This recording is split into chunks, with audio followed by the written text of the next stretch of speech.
for Attack the Horde. So let's get our weapon imported in and ready to go. So with UDK open, I'm going to go to the content browser. I'm going to go to my mesh folder in Viking Invasion, and I'm just going to import the weapon.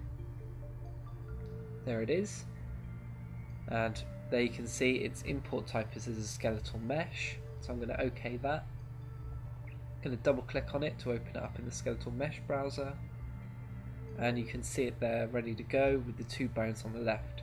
So now what I need to do is I need to apply the texture for that, which I've got there. So I'm going to create the material for it very quickly. Should already know how to do this. So I'm just going to quickly make the texture for it.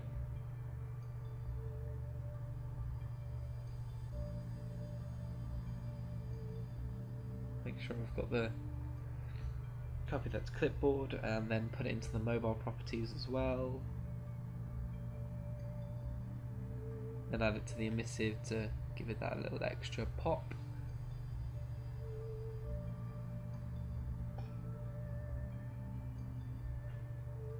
Okay, let's apply that material to the texture just by going down to this materials tab here.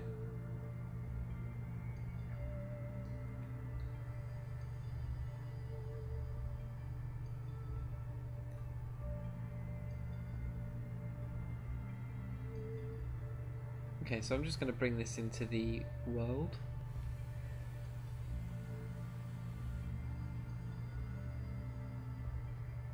Get a basic position just for now. Now what I want to do is I want to snap this to the player's arm. But first I need to create a socket for the muzzle point. So I'm going to go to the socket manager in the skeletal mesh and create a new socket. Call that muzzle. Select the bone name muzzle and then name it muzzle and click OK, and then we're done.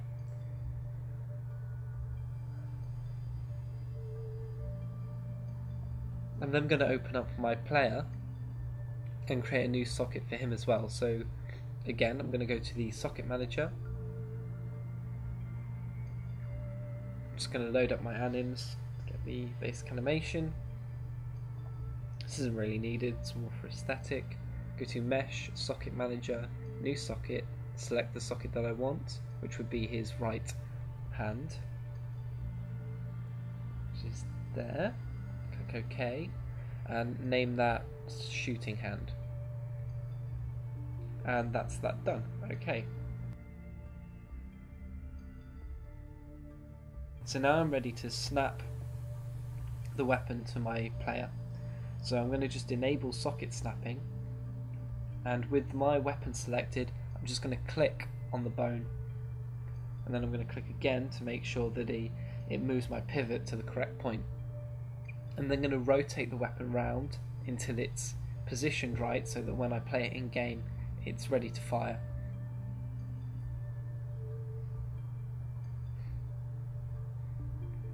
Now the best way to have actually done this would have been to give the player a default animation that he's at instead of being at T-pose. So now we've attached the weapon to the player, I'm going to open up Kismet and we're going to start coding it so that you can actually fire.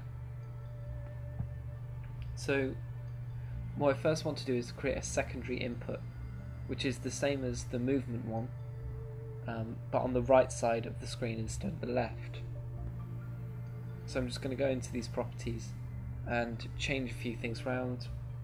So the main thing I want to do is I want to move it on the x-axis so that the analog stick is over on the right side of the screen.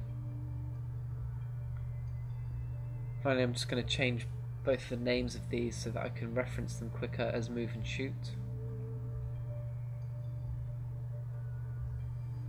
And now I have 2 analog sticks in my game, one for moving and one for shooting. So let's do a quick save.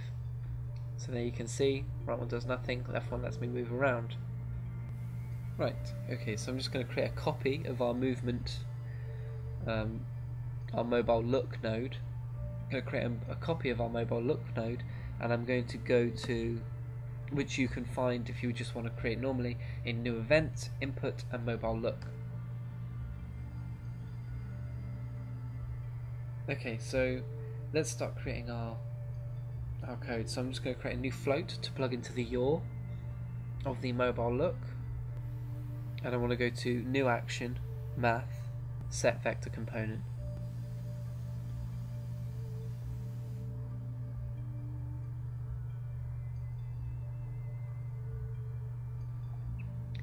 I then want to go to New Action again, Actor, and then I want to be able to set the location of the player.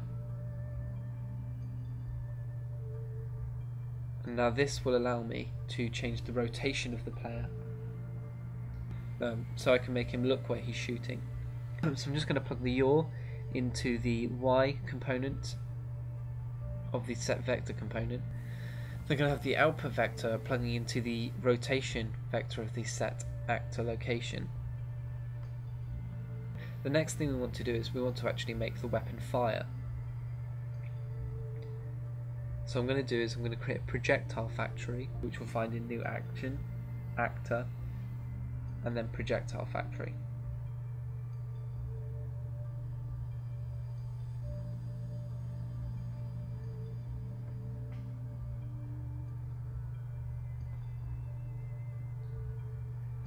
I'm then going to create a switch, and I'm going to plug it into the and I'm going to plug this into the active section of the mobile look, and I'm going to plug link 1 into spawn projectile. I'm then going to create a new integer for the index and just leave that as it is for now.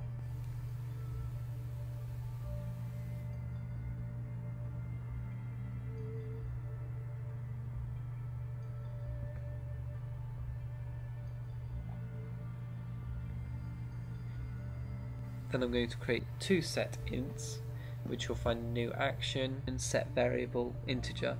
So I'm going to plug into a delay to create a fire rate